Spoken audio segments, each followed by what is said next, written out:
Tierra está habitada por una inmensa variedad de criaturas. La vida se insinúa por todas partes, colonizando los más diversos medios, desde los pastos normandos hasta las profundidades oceánicas, pasando por los bosques tropicales y los recovecos de nuestros estómagos. ¿Cuántas especies sería usted capaz de citar de memoria? ¿10? ¿100? ¿1000? Según las estimaciones, habitan el planeta entre 50 y 100 millones de especies diferentes. Especies en evolución. Entre esos millones de especies, las hay de todas las formas y de todos los colores.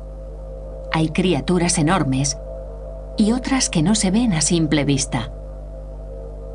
Algunas viven durante siglos y otras solo unas horas. Y después hay una que posee una característica verdaderamente extraña. Buenos días.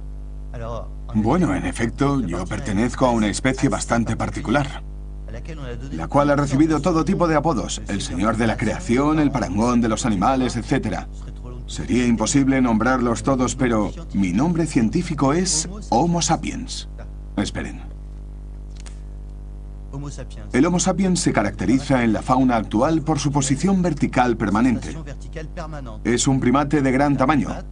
Los miembros posteriores son más largos que los anteriores y no tiene cola. Bueno, ya lo sé. A primera vista, así, tengo un aspecto bastante banal. Pero mi especie es la única, que se sepa, que se ha propuesto poner orden en el mundo viviente.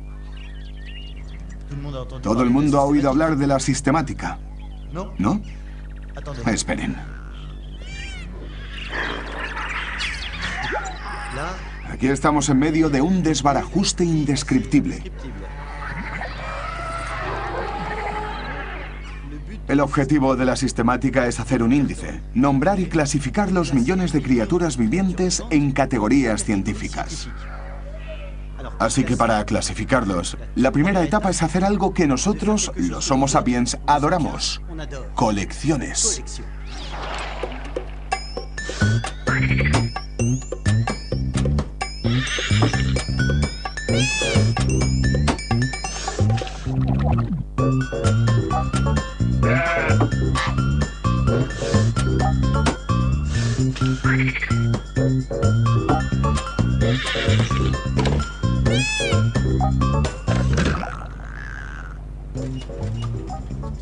Si sumásemos todas las colecciones almacenadas en todo el mundo entero, sobrepasaríamos tranquilamente los 1000 millones de especímenes. Solo en el Museo de París se conservan 80 millones.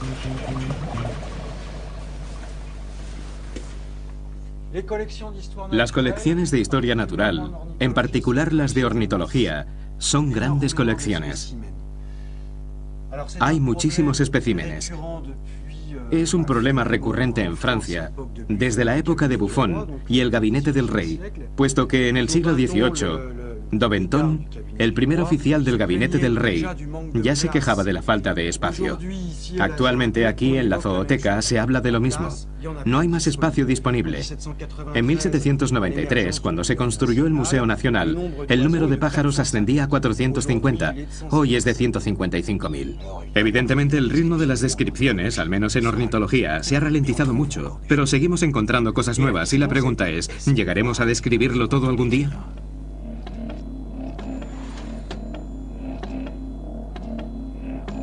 El punto de partida para describir a los vivos es el conocimiento de la especie. Pero, de hecho, este conocimiento que todo el mundo utiliza sin pensarlo, podríamos definirlo como una apuesta. Actualmente el criterio oficial es la interfecundidad. En general, si dos individuos pueden reproducirse entre ellos, y si su descendencia es fértil, se los considera de una misma especie. Aquí esto no funcionaría. Son claramente dos especies distintas. Pero, por el contrario, Aquí estamos en presencia de una especie única. La ventaja de conocer la especie nos permite clasificar a millones de individuos en un solo instante, al que se le atribuye un nombre latino especial. Sí, el latín es más elegante y evita las querellas lingüísticas. ¿Qué utilidad tiene dar nombre a 1.800.000, a 5 millones o a 10 millones de especies? Bueno, yo diría que ninguna. De hecho, los taxonomistas les ponen los nombres que se les ocurren, les ponen nombres para etiquetarlos en la estantería donde los guardan. Y en esa etiqueta se indican los atributos y las propiedades. Por ejemplo, come tal cosa o sirve de alimento a, transmite tales enfermedades.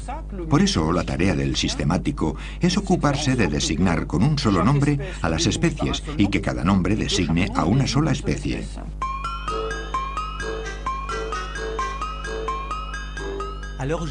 En los momentos en que les hablo tenemos un repertorio y hemos nombrado exactamente 1.749.577 especies vivas.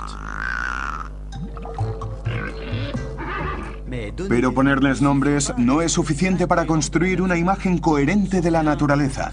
De forma intuitiva sabemos que el perro es más próximo al lobo que a la langosta y que ésta tiene más en común con el cangrejo gigante de Tasmania que con la vaca bretona.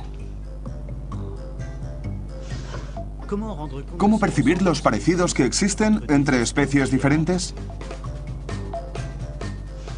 Tomemos al azar una pequeña muestra del mundo viviente. El salmón de Escocia, el lémur, el canario, el caracol, el cocodrilo, el murciélago y por último yo. Para hacer una clasificación hay que escoger un criterio y aquí tengo justamente una máquina para escoger con su telemando. Es muy práctica. Solo es necesario señalar un criterio. Por ejemplo, las alas. Señalamos este criterio y todo el mundo pasa al interior de la máquina.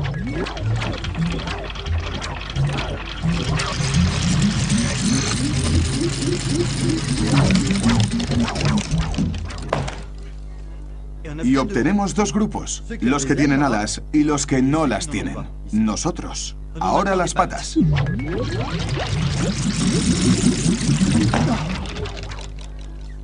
Esta vez obtenemos tres grupos diferentes. Los cuadrúpedos, los bípedos como nosotros y los que no tienen patas. El problema es que cada personaje puede conseguir resultados diferentes. Clasificarme como Homo sapiens es una verdadera pasión, una segunda naturaleza. He intentado todos los criterios. Talla, duración de vida, orden alfabético, repartición geográfica, modos de reproducción, hábitos alimentarios. He inventado miles de sistemas de clasificación, desde el más primario al más sutil, desde el más racional al más arbitrario, como en una antigua enciclopedia china que evoca el escritor argentino Jorge Luis Borges. Los animales se dividen en A, pertenecientes al emperador; B, embalsamados; C, domesticados; D, lechones; E, sirenas; F, fabulosos; G, perros en libertad; H, incluidos en la presente clasificación; I, que se agitan como locos; J, innombrables; K, dibujados con un pincel de pelo de camello muy fino; L, los que de lejos parecen moscas; M, los que... Sin embargo, entre las innumerables clasificaciones que se han imaginado, hay una que tiene más sentido que las otras. Este matorral esférico es la versión actual de una antigua imagen, el árbol de la vida. Todas las especies vivas de la Tierra están ahí, en cada extremidad de sus millones de ramas. Esta representación contemporánea es el resultado de un largo proceso que comenzó por una muestra. En el siglo XVIII hay una imagen dominante, la imagen de la naturaleza, es la muestra de los seres. Con esta idea de que la naturaleza jamás se salta nada, que por ejemplo se pasa del reino vegetal al reino animal de una manera insensible e ilusoria en cierta manera. Y hay discontinuidades, rupturas.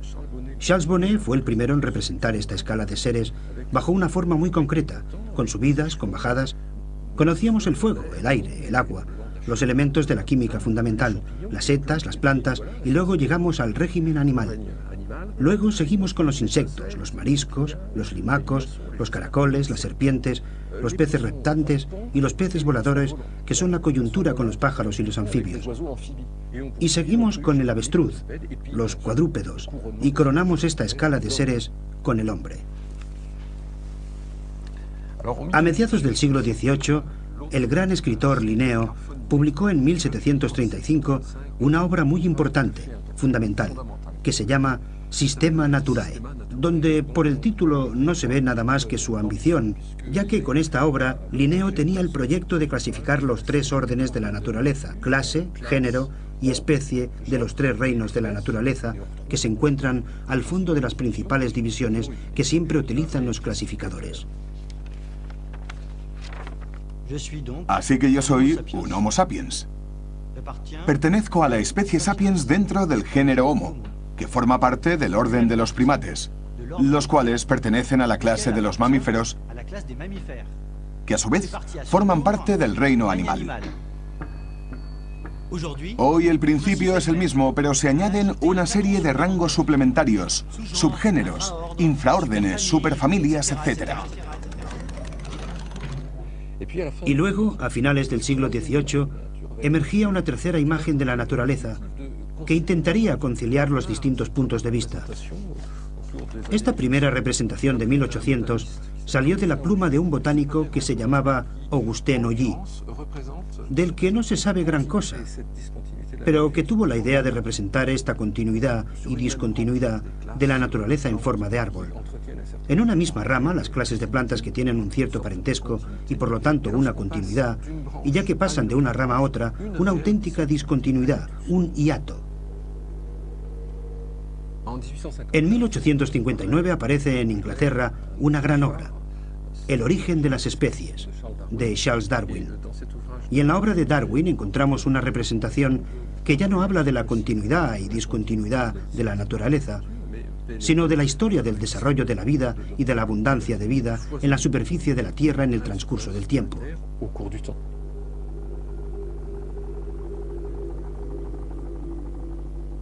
Darwin fue el primero en comprender el verdadero sentido de esta imagen del árbol de la vida.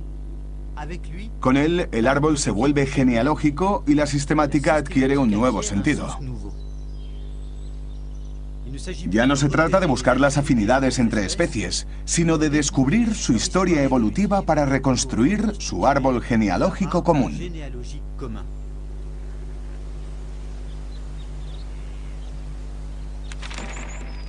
Este árbol es como el que se dibujó en el siglo XIX, un castaño gigantesco, y cada una de sus ramas representa una especie que ha habitado la Tierra en un momento dado. Abajo las especies más primitivas, y en la cima, yo. Solo que este gran castaño relata una historia falsa. El problema es el tronco. Esta dirección privilegiada que los relaciona unos sobre los otros desde abajo sin ninguna justificación objetiva. Habría que dibujar así el árbol de la vida.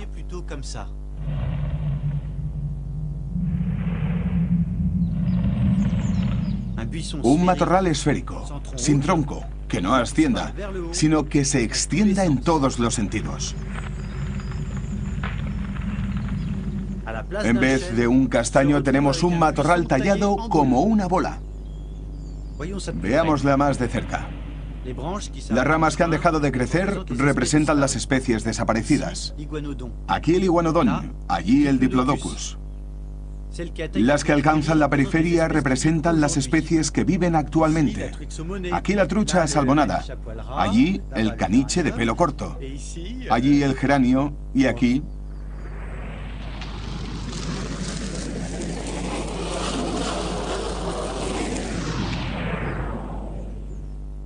Yo, ya ven, en vez de estar como antes en la cima del árbol de la vida, estoy al final de una rama corriente como una vulgar gamba. Es un poco vergonzoso, pero se debe a que los científicos después de 1 o 2 siglos se han empeñado en tratarme como a una especie ordinaria. Pero ahora la buena noticia es que volviendo al centro del árbol, voy a descubrir una serie de bifurcaciones que me relacionan con todas las especies vivas de la Tierra.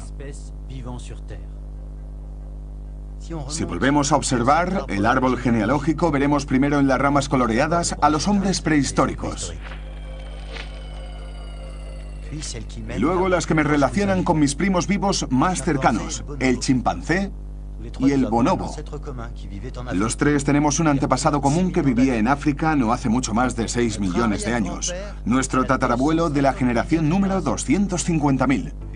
Si nos remontamos a 1 millón de años, nos unimos a la rama que nos relaciona con el gorila de las montañas. Y claramente, más atrás, con la del orangután. Este parentesco no es evidente a primera vista, pero el estudio de embriones permite que nos hagamos una mejor idea. Cuanto más atrás vamos, en la embriogénesis, más diferencias desaparecen entre mis primos del mundo animal y yo. Por ejemplo, la siguiente bifurcación, la de los homínidos, donde se unen 12 especies de gibones.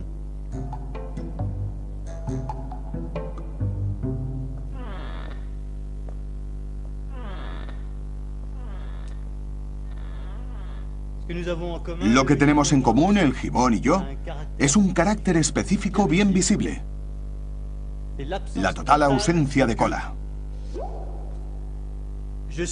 Yo soy un homínido, porque no tengo cola, o por lo menos, ya no la tengo. Si me hubiesen conocido de joven sería otra historia. Ese soy yo con 41 días. Y ahí abajo se ve claramente una cola. Pero a la 7ª semana, las vértebras que la componen se atrofian y se sueldan para dar paso al coxis, como en los gibones. En el tiempo de 25 millones de años, la rama de los homínidos, la mía, se une a otra rama muy llena, la de las 82 especies de monos que tienen cola, los babuinos, los macacos, etc.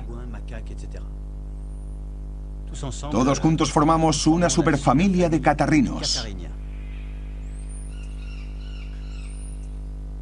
Yo soy un catarrino, como el mangabelle de mejillas grises, porque tengo narices.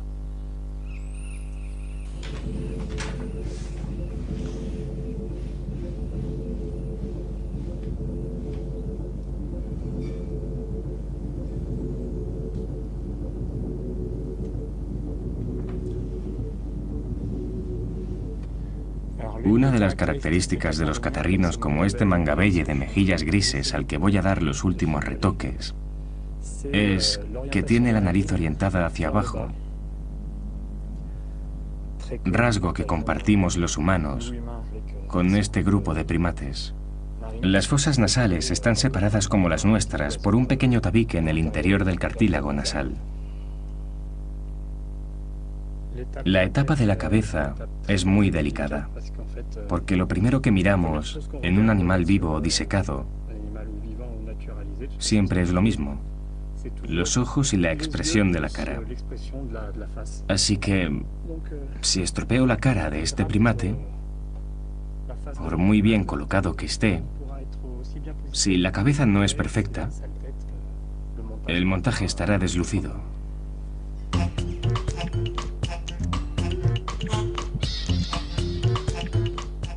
Para completar la foto familiar y descubrir a mis primos próximos, habrá que explorar todos los continentes y hacerse con un vocabulario altamente especializado. Bueno, no están obligados a recordarlos todos. Yo soy un similiforme, como el mono capuchino, y luego un haplorrino, como el tarsero de Horsil. Cada uno de los ojos de este extraño primo son tan grandes como su cerebro. Así que su visión nocturna es excelente. Y después, como el lémur lanoso, como el propiteco, formo parte de la familia de los primates, 188 especies diferentes según el último censo. Del ancestro común de los primates vivientes de hace 63 millones de años, descienden unos 7 millones de generaciones. Pero de hecho, ¿qué prueba que realmente formo parte de la familia? Según los sistemáticos, esa sería la causa de que tengamos un dedo pulgar. El pulgar oponible es el primer dedo que se aleja de la mano y permite coger una rama o un objeto. El pulgar oponible es un rasgo que compartimos con los gorilas que vemos aquí, con los chimpancés, los babuinos, los lémures y los tarseros. El pulgar oponible no existe en los otros mamíferos. En el cuadro de los mamíferos, esta separación del pulgar aparece como una innovación que nos han legado nuestros ancestros comunes en el transcurso de la evolución. Por lo tanto, tenemos un antepasado común. Y este grupo de animales que proceden de ese antepasado común se llaman primates. Podemos ver un ser vivo como una serie de innovaciones adquiridas en el transcurso de la historia de la vida.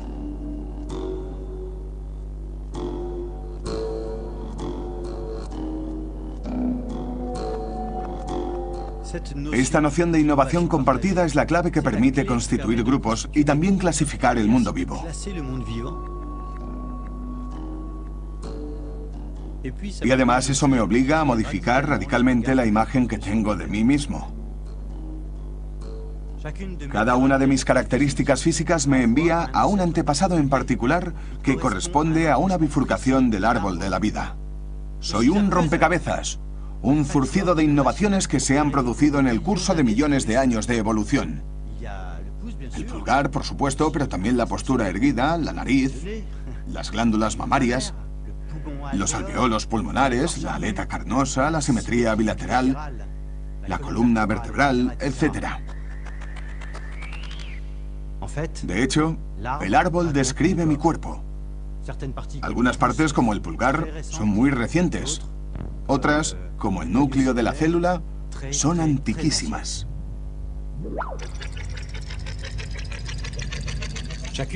Cada una de las piezas del rompecabezas corresponde a una bifurcación del árbol de la vida. Si continúo avanzando hacia el centro del árbol, encontraré el origen de cada una de ellas. La nariz allí, el pelo aquí, la mandíbula allí abajo, y seguimos así.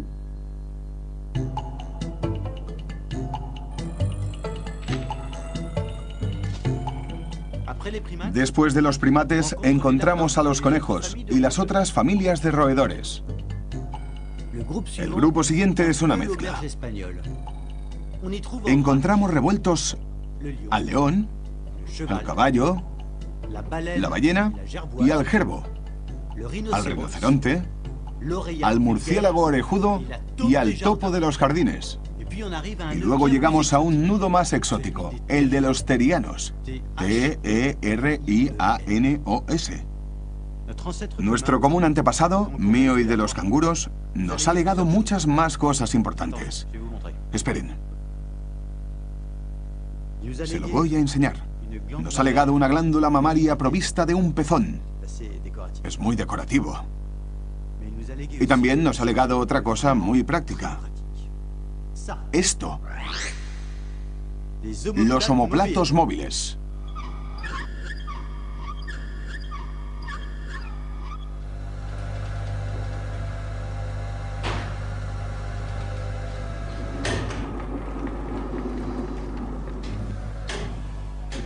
Ya puedes ponerlo en marcha. Veamos qué imágenes tenemos.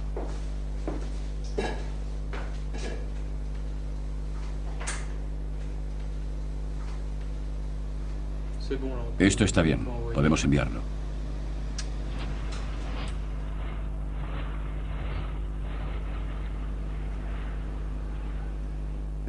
La radiocinema nos permite evidenciar las características de esta forma de desplazamiento de los terianos, que gracias a la movilidad del omoplato gira en este eje y se desliza por la pared del tórax. Como ven, gira alrededor de este punto, y vemos como los dos omoplatos se cruzan. Es decir, que los omoplatos se convierten en segmentos suplementarios de los miembros anteriores. La libertad de movimientos que da el omoplato abre muchas nuevas posibilidades. Por ejemplo, en los primates, de los que formamos parte, el omoplato se desliza sobre la caja torácica, no lateralmente como en las ratas, sino dorsalmente. Y eso permite un movimiento lateral de la articulación del miembro, lo que da a esos animales la capacidad de suspenderse y de subir a los árboles, y por lo tanto de explotar todo lo que les ofrecen los bosques.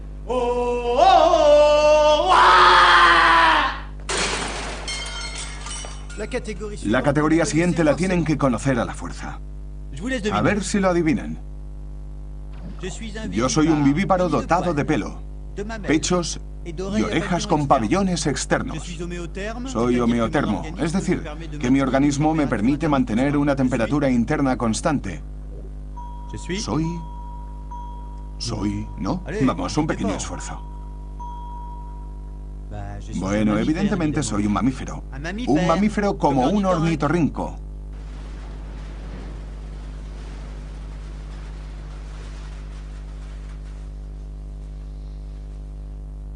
Con el ornitorrinco entramos en el mundo de las rarezas. Es lo menos que podemos decir. Responde a la definición de mamífero. Está cubierto de pelo y amamanta a sus crías. Hasta ahí todo va bien. El pico de pato ya es más extraño. Pero lo que es realmente increíble desde que se descubrió en 1789 es que pone huevos. Los primeros restos que se encontraron se trajeron a Europa y dijeron, esto es una falsificación y lo vamos a averiguar. En el primer espécimen que está en Londres, vemos que aún tiene marcas de los cortes de las tijeras que se usaron para demostrar que era falso. Pasaron varias décadas hasta que la comunidad científica admitió que había mamíferos que ponían huevos. Y entonces se descubrió otro, el equidna, mejor dicho, los equidnas, porque hay dos especies, y en la clasificación se les dio una categoría en particular con el nombre de monotrema. Los monotremas son los mamíferos más lejanos a mí dentro de la clasificación. La última y pequeña rama viva de una larga travesía por el desierto. Así, porque a partir de ahí ya no había nada. No hay el menor primo viviente durante 130 millones de años. Y 130 millones de años son muchos. Se podría creer que la evolución se detuvo, pero no es así. Entre los mamíferos y el siguiente grupo, el de los amniotas, aparecieron numerosas ramas, pero todas se extinguieron. Son especies desaparecidas. La siguiente rama verdadera, con auténticos primos que viven todavía, es la de los amniotas. Yo soy un amniota, como el flamenco rosa, el canario y el tucán, porque nuestro ancestro común inventó los amnios, una especie de membrana que envuelve el embrión y lo protege. La siguiente bifurcación corresponde a una innovación aún más esencial. Para pertenecer a la superclase de los tetrápodos son necesarios un número par de miembros locomotores, provistos de 1 a 8 dedos cada uno.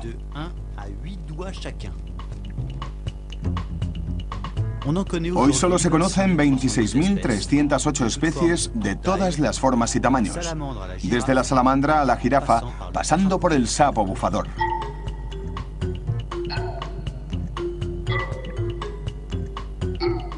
Yo también soy un tetrápodo, como esta rana africana que todavía no tiene nombre porque la acaban de descubrir.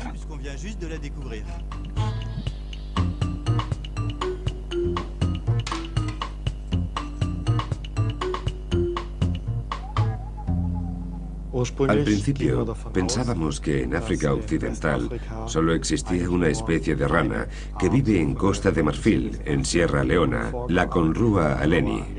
Pero sobre el terreno nos dimos cuenta de que estos animales no emitían el mismo canto.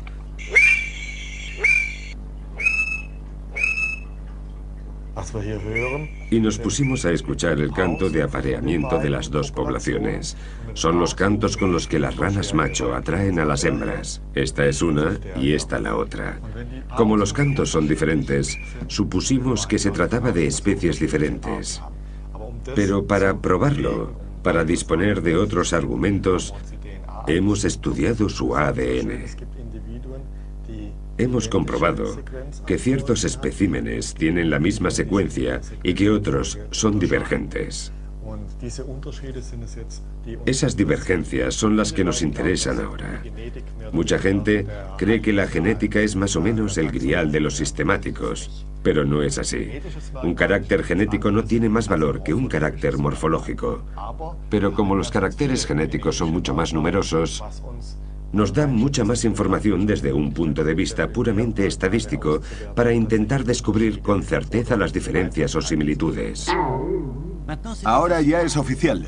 Y gracias a los análisis genéticos, nuestra rana africana pertenece con seguridad a una nueva especie. Y mientras esperamos que escojan un nombre para ella, seguimos.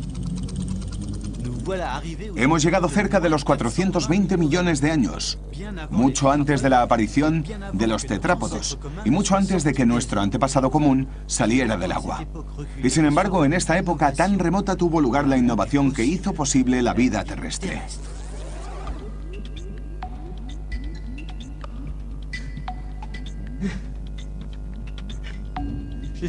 Yo soy sarcopterigio, como el celacanto, por mis aletas carnosas. Sí, ya sé. Les llamamos brazos y piernas, pero desde un punto de vista evolutivo son aletas. Se lo voy a demostrar.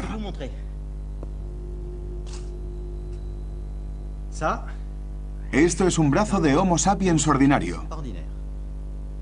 Y esto es la aleta de un celacanto. ¿Lo han notado? Se une al resto del esqueleto por un único hueso, y esa es la innovación genial de los sarcopterigios. Este único hueso, que aleja del cuerpo la sección de la aleta, permitió a esta evolucionar hacia toda clase de nuevas formas y funciones. Primero caminar, y luego salir del agua, y también subir a los árboles e incluso volar.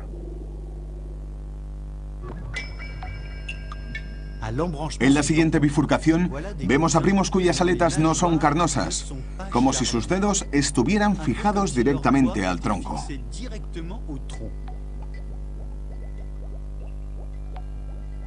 Soy un osteictio, como la sardina y el salmón de Escocia, porque tengo auténticos huesos en vez de simples cartílagos. A este nivel se duplica el número de mis primos y de golpe llegan a los 50.000. 50.000, una cifra impresionante, pero en realidad bastante modesta cuando vemos los millones de especies que pueblan el planeta y las 10.000 nuevas que se descubren cada año.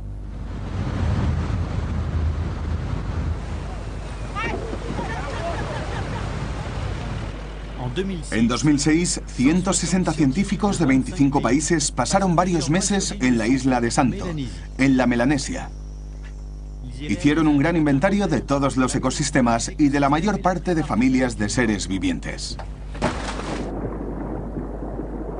Desde moluscos a mamíferos, pasando por las plantas y los insectos. Esta misión de una amplitud inédita tenía por objetivo hacer una especie de instantánea todo lo exhaustiva posible de la biodiversidad en ese punto preciso del globo. Uno de los coordinadores de la expedición fue Philippe Boucher, del Museo Nacional de Historia Natural de París. No, no es eso. ¿Sabes qué es? ¿Lo conoces? No. Ah, es un caracol. Era fácil. Una generación había descrito 1,5 millones de especies, pero había muchas más. Si seguíamos esforzándonos con la misma intensidad, podíamos conseguirlo.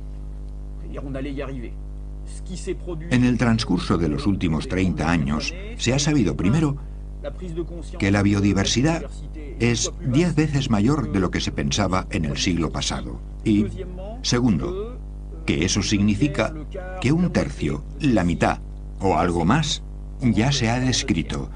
Podemos decir que hemos descrito entre 13 y 15.000 especies nuevas por año y que quedan 5 o 10 millones por describir. Se supone que habremos terminado la tarea dentro de 500 o 1.000 años, pero entonces la biodiversidad no será la misma.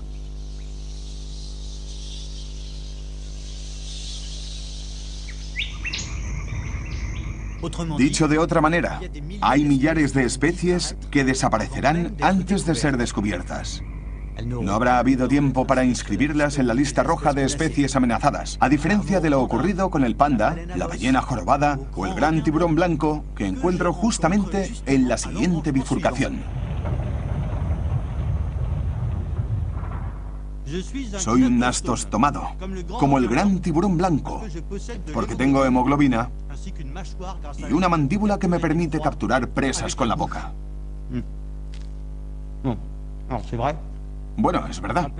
En la sociedad de hoy ya no se suelen atrapar piezas con la boca, pero sigue habiendo buitres.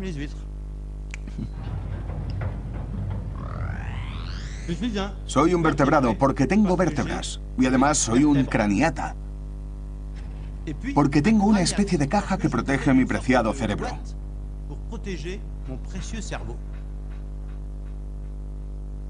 Con los primos que vamos a conocer ahora, la foto de familia se convierte en algo como de pesadilla. Dentro del orden, soy un craniata, como las lampreas. Y remontándonos, soy un miómero, como los anfibios, y luego un cordado, como la ascidia, esa especie de saco que vive pegado al fondo marino. Se podría pensar que ya no se puede caer más bajo, y sin embargo sí. Es un poco molesto enterarte de esto, pero desde un punto de vista topológico, soy como una rosquilla. Un orificio por arriba, un orificio por abajo y un conducto que los une. También soy un deuterostomado, como el pepino de mar o el erizo a causa de la manera en que nos formamos mediante la embriogénesis. Algunos empiezan por la boca, pero yo personalmente empiezo por el ano, como se ve aquí, y el mío se forma enseguida. De ahí el nombre del grupo, deuterostomiados, que en griego quiere decir lo segundo la boca. Bien, pasaremos rápidamente por esos detalles embarazosos, ya que la siguiente bifurcación está bastante cargada. Los 58.000 deuterostomados se encuentran totalmente superados por un aflujo masivo de nuevos primos, más de 1 millón. La rama que los trae hacia mí, el Homo sapiens, es una ramita perdida entre un grupo enorme. Los bilaterales. Soy bilateral, como la mosca del vinagre, y también como el cangrejo, o como los caracoles de Borgoña, ya que estoy atravesado por un plano de simetría que divide mi cuerpo en dos mitades parecidas. Además de esa simetría, también soy un privilegiado porque tengo una parte superior y una inferior, cosas de las que están desprovistas, por ejemplo, las esponjas o las medusas. Entre mis primos bilaterales están todos los antrópodos, los cangrejos, los insectos, etc.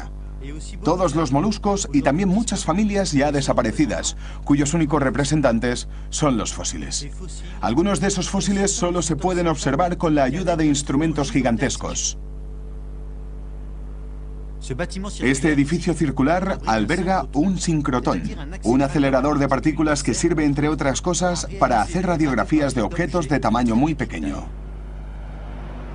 Estamos aquí para estudiar los embriones fosilizados de animales primitivos que posiblemente nos revelen cosas sobre los originales, e incluso sobre grupos de animales diferentes que nos rodean hoy.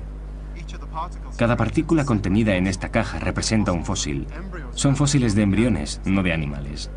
Probablemente tengan unos 580 millones de años, 40 millones de años más que los antiguos animales que conocemos gracias a los fósiles.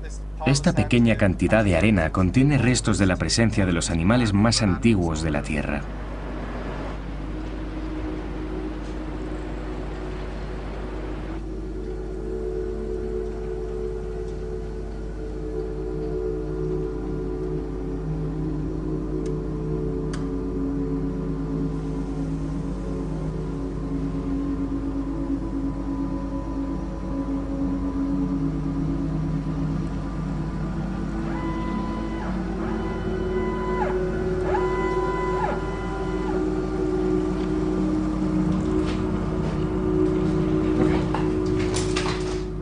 Se ha abierto la fuente de frecuencia, la macrovuelta. El nivel de energía del rayo es de 17,5. Está todo comprobado y podemos empezar. Solo hay que apretar el botón de función para empezar el experimento.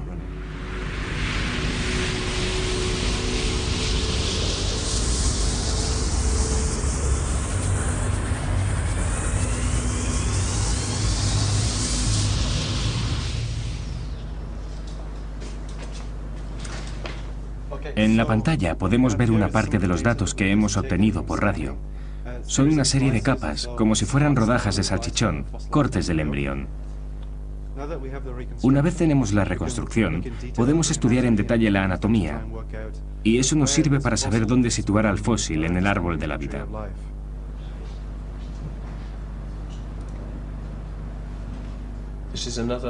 Este es otro fósil bilateral. Se puede observar una línea central que separa la izquierda de la derecha.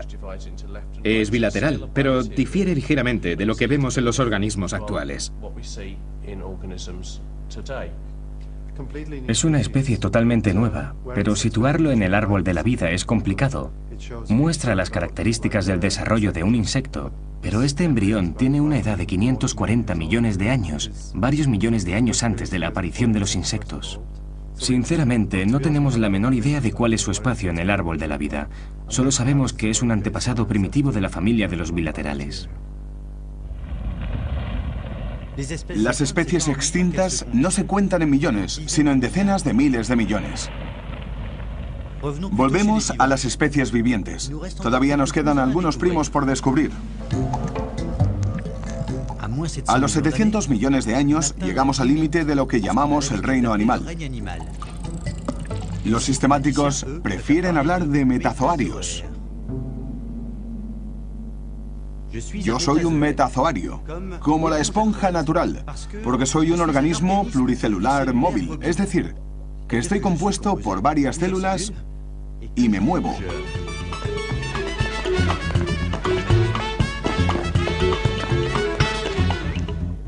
Enseguida vamos a los primos menos agitados, que han adquirido la costumbre de reagruparse sobre el nombre de vegetales.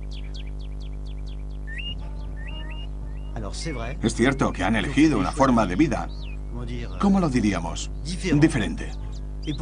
Y sin embargo, soy eucariota, como ellos, como el romero, como la secuoya gigante y como el geranio. Bueno, reconozco que entre ellos y yo no hay un sorprendente parecido. Hay que decir que nuestro ancestro común vivió hace 1000 millones de años, pero con un buen microscopio se aprecia un aire familiar. A la derecha esta célula del geranio, a la derecha la mía.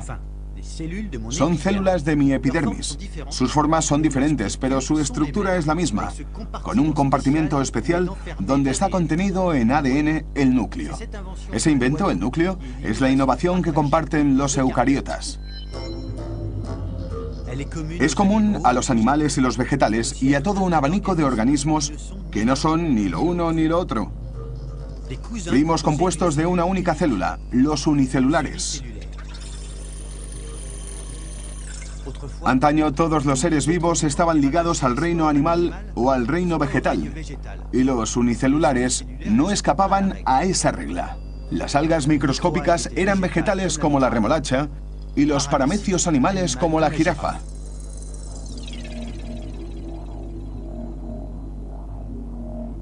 Hoy se cree que los unicelulares no son lo uno ni lo otro.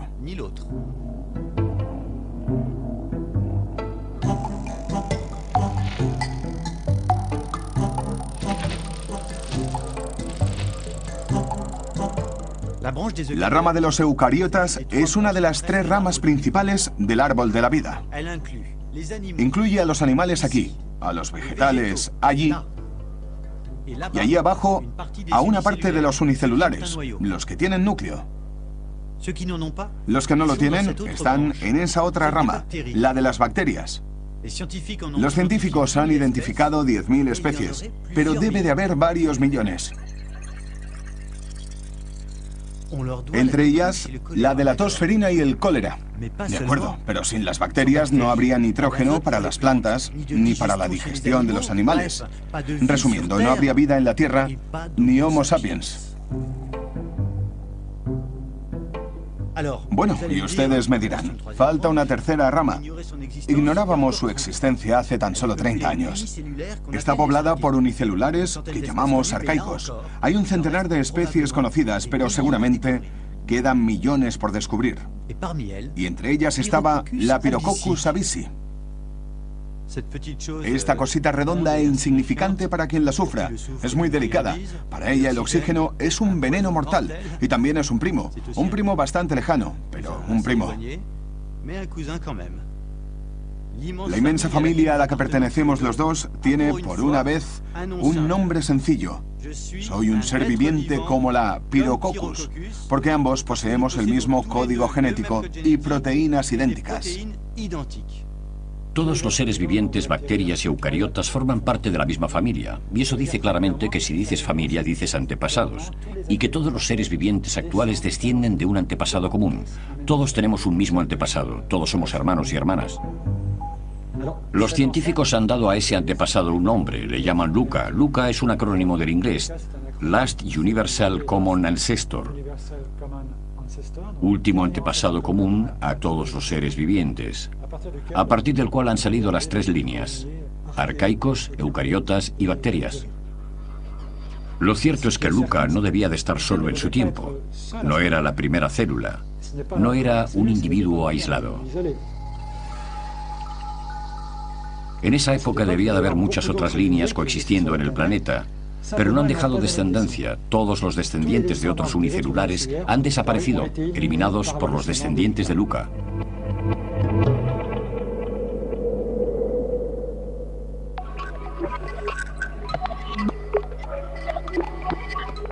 ¿Cuántos caminos recorridos entre esas cosas microscópicas y yo?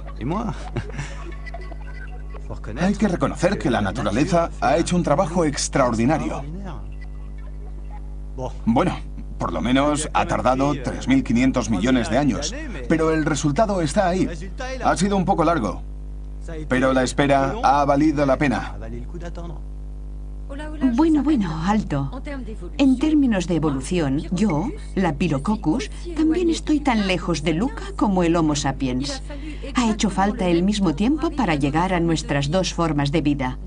Yo también podría decir, ¿cuántos caminos recorridos entre esta gran máquina contaminante y barroca, a la izquierda, y yo, la Pirococcus?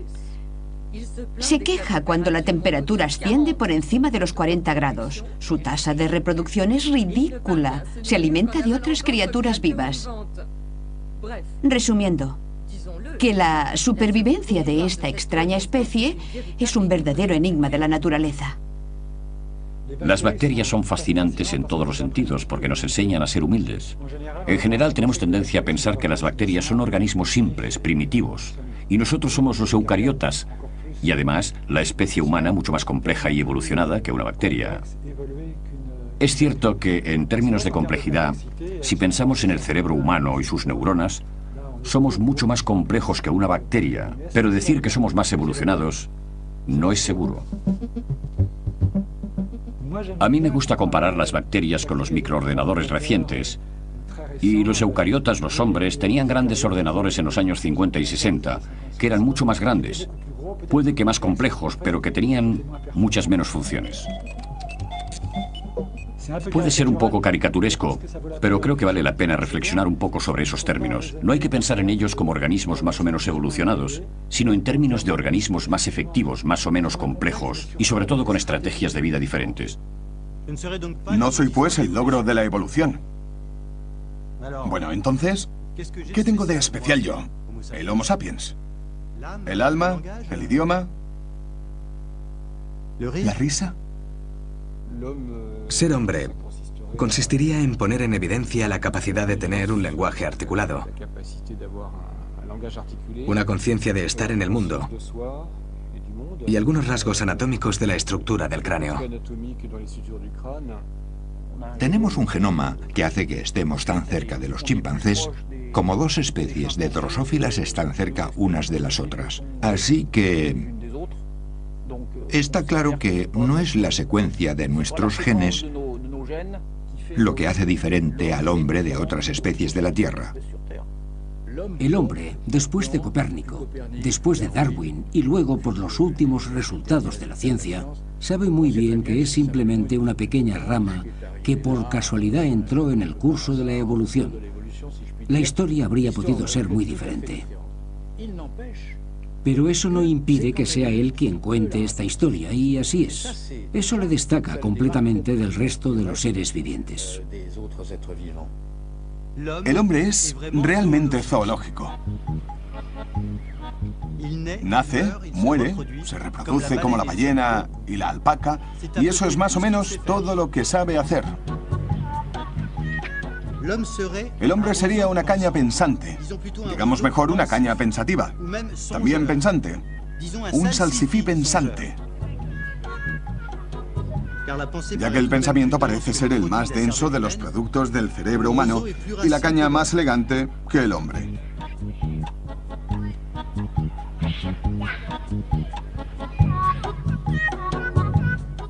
Seamos sinceros. El hombre es una seta soñadora. Un pepino que tiene visiones. Un salsifí que sufre de manías. Alexander Violet. Yo creo que deberíamos saber en qué punto tuvimos la oportunidad de existir y de tener conciencia de ello, porque en definitiva podríamos ser un arcaico, una bacteria, una planta o cualquier otra cosa, no sé qué. Y habría sido una lástima. Estar vivos es una oportunidad increíble si pensamos en la vida. Si hubiese ganado el espermatozoide de al lado, no estaríamos vivos. Y podemos trasladar eso a cada generación, a los peces, a Luca. El hecho de que nosotros, los individuos X o Y, estemos vivos es una suerte increíble. Deberíamos pensarlo más a menudo e intentar sacar provecho. ¿Lo veis así?